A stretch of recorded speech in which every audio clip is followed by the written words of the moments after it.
Welcome to Scully's Longbox, where today I will be talking about what I believe to be the top 5 anti-heroes in comics.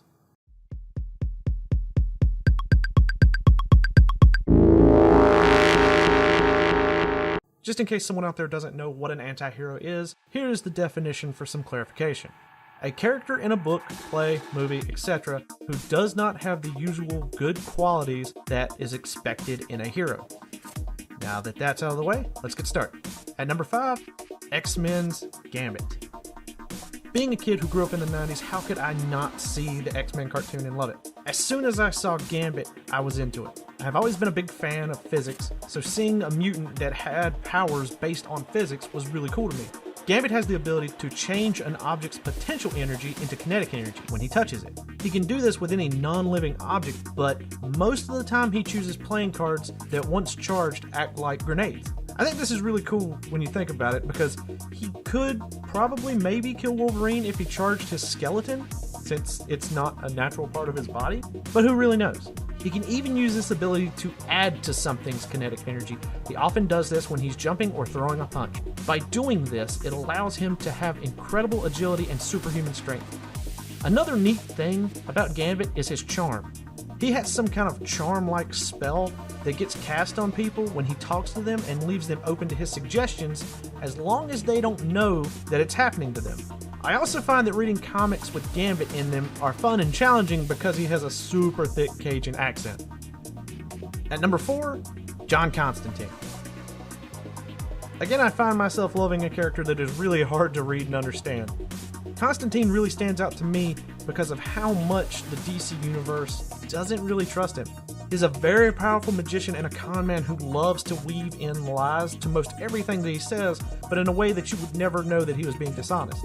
He will do anything that he feels is necessary to get the results that he is looking for, even if it means losing the souls of other people or someone else getting hurt.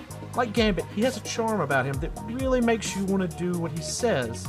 I feel like he's a very real character that you don't see a lot in comics because he is incredibly flawed and he knows it. He's so real that in his original Hellblazer book, he aged in real time, which is really neat when you think about it. That just adds a whole nother layer of realism to him. Another thing that I think is really neat about him is he's a bisexual, which, I mean, you really don't see much like that in comics. I don't even know if he's really a bisexual, maybe pansexual, because demons, I don't think necessarily have a determined gender? I don't know. But if he likes it, he'll screw it. I just think he's a really cool character. At number 3, Jason Todd, aka the Red Hood. Let me start by saying I love Batman and most of the things that come out of Batman, even the most unpopular Robin. There's a lot to say about Jason. I mean, he was so hated that in a vote on whether he would be killed or not, people decided to let the Joker beat him to death and then blow him up. I think that there's something to be said for a character that is so hated by the community that they want to kill him. Eventually, like most people in comics, he comes back to life and he takes the mantle of the Red Hood. This way, they can differentiate him from Dick Grayson, who most people thought he was just a lame copy of to begin with, and that's why they wanted to kill him. I look at him as what Batman could be if he ever did cross that line. A masked, badass dude who will shoot you. Jason, I feel like, is relatable to some people because he's so angry and nothing really works out for him. I mean, think about it. The group he's with, the Outlaws, he just really strikes me as the Batman that most of us would be. One that tries to do their best but is always overshadowed and outdone by the real thing. He's one of the comic book characters that just makes me feel bad for them, but he makes me feel. And I think that any character that makes you feel a way is not a bad character. At number 2, Deadpool. I'm also going to put Deathstroke here, but I'm not really going to explain much of him. Just think of him as the badass equivalent of Deadpool. When Deadpool's at his more serious, that's Deathstroke. And when Deadpool's doing his goofy thing, that's Deadpool. Not to say he can't be a badass, but I can't talk about Deadpool enough. I love this character so much. Wade Wilson, aka Deadpool, is so crazy fun and topical. I mean, you never know what he's going to say or what he's going to talk about. There's a reason he's called the Merc with a Mouth. His ability to break the fourth wall is one of the things that makes him so lovable. He can talk about some event from real life that's going on right now while he's cutting people to pieces, or himself being blown to pieces. For anyone who doesn't know who Deadpool is, 1, shame on you. 2, think of him as a Wolverine, Spider-Man, Howard the Duck kind of hybrid who's based on Deathstroke. He has a crazy strong healing factor, and he has a mysterious past just like Wolverine, but he's also very quippy like Spider-Man, but on a whole different level, usually more dirty. He's also an outcast of the Marvel Universe because everyone in the Marvel Universe hates him. They find him very annoying and can't stand to be around him for more than a few minutes. One of my favorite moments in comics is when he did a montage of killing all the recently resurrected dead presidents.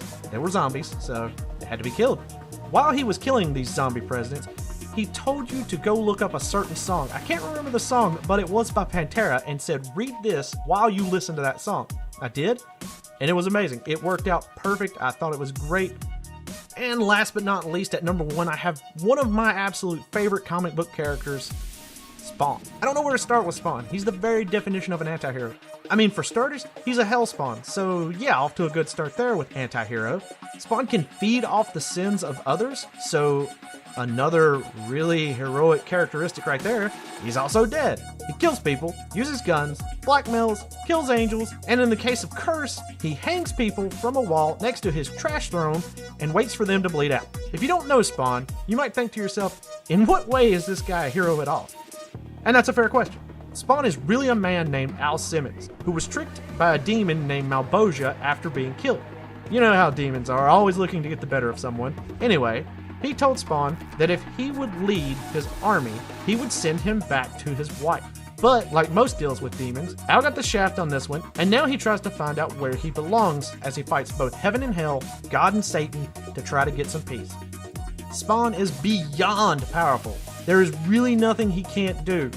The downside to this is he has a finite pool of energy that he can pull from, and casting spells or anything like that drains this pool. And once the pool is depleted, he will be sent back to Hell to be judged to see if he's good enough to lead Hell's armies. I can't say how much I love Spawn. I grew up with the character, and I just think he's really cool. Not to mention that he was drawn by one of my favorite artists, Greg Capullo, for many years. And then even after he stopped drawing the comic, he did the front covers. I mean, Capullo. Well, that's it for this list. I hope you liked it. I hope you learned something. And don't forget, like, subscribe, comment, and share. And if you have a list, post it down in the comments. Don't forget to follow us on Twitter. And yeah. Ba-da-ba-ba-da-ba.